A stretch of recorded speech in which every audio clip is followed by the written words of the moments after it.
తమ్మినేనికి తీవ్ర అస్వస్థత, గుండె కిడ్నీ ఊపిరితిత్తుల సమస్యతో ఇబ్బంది, హైదరాబాద్కు తరలింపు, గచ్చిబౌలి ఏఐజీలో చికిత్స, నిపుణులైన డాక్టర్ల పర్యవేక్షణలో వైద్యం పరామర్శించిన మాజీ మంత్రి హరీష్ రావు, పరిస్థితులను సమన్వయం చేస్తున్న సిపిఐ రాష్ట్ర కార్యదర్శి వర్గం. ఆయనకు నిజంగానే విషమంగానే ఉంది అని చెప్పేసి నిన్న బులెటిన్ అయితే విడుదల చేయడం జరిగింది. ఏది ఏమైనా సిపిఐ రాష్ట్ర కార్యదర్శి తమ్మినేని వీరభద్రం తీవ్ర అస్వస్థతకు గురయ్యారు. హైదరాబాద్ గచ్చిబౌలి ఏఐజీ ఆసుపత్రిలో చికిత్స పొందుతున్నారు. ప్రస్తుతం ఐసీయూలో ఉన్నారు. నిపుణులైన డాక్టర్ల పర్యవేక్షణలో ఆయనకు చికిత్స అందిస్తున్నారు. గత కొంతకాలంగా ఊపిరితిత్తులకు సంబంధించిన వ్యాధితో ఇబ్బంది పడుతున్న తమ్మినేని సోమవారం మధ్యాహ్నం నుంచి ఆయాస పడుతుండటంతో కుటుంబ సభ్యులు ఖమ్మంలోని ఆరోగ్య హాస్పిటల్కు తీసుకెళ్లారు. ప్రాథమిక వైద్యం అందించిన వైద్యులు మెరుగైన చికిత్స కోసం హైదరాబాద్కు తీసుకెళ్లాల్సిందిగా సూచించారు. మంగళవారం గచ్చిబౌలిలోని ఏఐజీ ఆసుపత్రికి తమ్మినేని తరలించారు. అక్కడ ఆయనకు డాక్టర్లు పరీక్షలు నిర్వహించి చికిత్స అందుతున్నారు. మరి సిపిఐ రాష్ట్ర కార్యదర్శి తమ్మినేని వీరభద్రను ఖమ్మం నుంచి వెంటిలేటర్ సహాయంతో ఆసుపత్రికి తీసుకొచ్చారు. ఆయన గుండె సరిగా పనిచేయడం లేదు, హృదయ స్పందన అసాధారణంగా ఉంది, మూత్రపిండాల పనితీరు కూడా సరిగా లేదు. ఈ కారణాలతో ఆయన ఊపిరితిత్తుల్లో నీరు చేరింది. ఆయనకు వెంటిలేటర్పై చికిత్స అందించాల్సిన అవసరం ఉంది. ఆయన రక్తపోటును సాధారణ స్థితికి తెచ్చేందుకు వైద్యులు చికిత్స అందిస్తున్నారు. ఊపిరితిత్తుల నుంచి నీటిని తొలగించేందుకు ప్రయత్నాలు జరుగుతున్నాయి. అసాధారణంగా ఉన్న హృదయ స్పందనను సరిచేసేందుకు చికిత్స జరుగుతుంది. డాక్టర్ సోమరాజు, డాక్టర్ డిఎన్ కుమార్ పర్యవేక్షణలో వివిధ విభాగాలకు చెందిన నిపుణులు, కార్డియాలజిస్టులు, ఎలక్ట్రోఫిజియాలజిస్టులు, నెఫ్రాలజిస్టులు, పల్మనాలజిస్టులు కూడా వైద్య బృందం చికిత్స అందిస్తుంది. ఆయన పరిస్థితి ఇప్పటికీ విషమంగానే ఉన్నదని, ఆయనకు అవసరమైన అన్ని రకాల వైద్య సేవలు అందిస్తున్నామని Gachibowli Asian institute of gastro enterology వైద్యులు చెప్పడం జరిగింది. మొత్తానికైతే సిపిఐ తమ్మినేని వీరభద్రం గారికి నిన్న అంటే అనారోగ్య కారణాల వల్ల ఏఐజీకి తీసుకొస్తానంటుంది.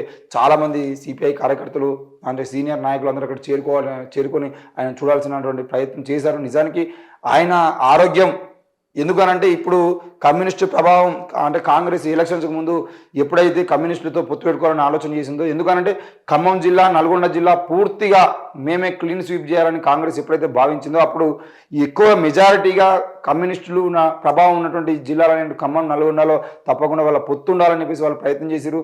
సిపిఐ సిపిఎంతో పొత్తువాలని, రెండింటితో పొత్తువాలని ప్రయత్నం చేసినప్పటికీ కేవలం ఒక పార్టీతో పొత్తు జరిగినా చాలా చోట్లలో కమ్యూనిస్టు పార్టీలు తప్పకుండా కాంగ్రెస్కి సపోర్ట్ చేసి ఈరోజు బీఆర్ఎస్ని గద్దించేటువంటి ప్రయత్నం చేసినాయి. మరి అంత సీనియర్ నాయకులైనటువంటి తమ్మినేని ఆరోగ్యం పరిస్థితులకు సంబంధించిన విషయంలో కూడా ఖమ్మం ఆసుపత్రి నుండి ఏఐజీకి తరలించడం జరిగింది. మరి ఆయన ఈ తెలంగాణ రాష్ట్రానికి సంబంధించిన విషయంలో తెలంగాణ రాష్ట్ర సాధనలో కాకుండా తెలంగాణ రాష్ట్రం వచ్చిన తర్వాత కూడా ఈ రాష్ట్రంలో జరుగుతున్న ఎన్నో ప్రజా వ్యతిరేక కార్యక్రమాలని ప్రశ్నిస్తూ ఇక్కడ ప్రజల హక్కుల కోసం, ముఖ్యంగా పేదవారికి ఇండ్ల కోసం, పేదవారికి భూముల కోసం ఆయన చేస్తున్నటువంటి కార్యక్రమాలు మనం చూస్తూనే ఉన్నాం. ఈ తెలంగాణ రాష్ట్రంలో ఇల్లు లేనటువంటి పేదలందరికీ ఇండ్లు ఇవ్వాలి, ఇళ్ల స్థలాలు ఇవ్వాలని చెప్పేసి ఇళ్ల స్థలాల కోసం వరంగల్ను మొదలుకుంటే రాష్ట్రం మొత్తం ఎక్కడ ధర్నాలు, రాస్తారోకోలు చేపట్టినా అక్కడికి వెళ్ళి ప్రజల కోసం పోరాటం చేస్తున్నటువంటి వ్యక్తిగా తమ్మినేని గారు అంటే అందరికీ తెలిసినటువంటి వ్యక్తి.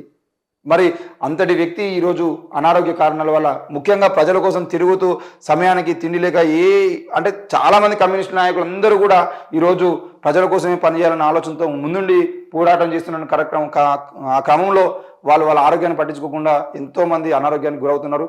మరి ఈరోజు తమ్మినేని గారు తొందరగా కోలుకోవాలని రానున్న లోక్సభ ఎలక్షన్లో ముఖ్యంగా తెలంగాణలో బీజేపీకి వ్యతిరేకంగా మాట్లాడేటువంటి ప్రయత్నాలు చేసేటువంటి వాళ్ళు కూడా వాళ్ళే కాబట్టి మరి బీఆర్ఎస్, కాంగ్రెస్ అని మనం చెప్పుకున్నా కూడా వీళ్ళందరూ కేవలం రాజకీయంగా తిట్టుకోవడం తప్ప బీజేపీ చేస్తున్నటువంటి అంటే రాజ్యాంగ వ్యతిరేక కార్యక్రమాలు అయితేనే వాటిని ప్రశ్నించేటువంటి గొంతుకలుగా వాళ్ళే ఉన్నారు. కాబట్టి వాళ్ళు తొందరగా మేల్కొని అంటే తొందరగా కోలుకొని మళ్ళీ రావాల్సింది రాజకీయాల్లో బీజేపీని ప్రశ్నించడానికి ప్రయత్నం చేయాలని మనం కోరుకుందాం.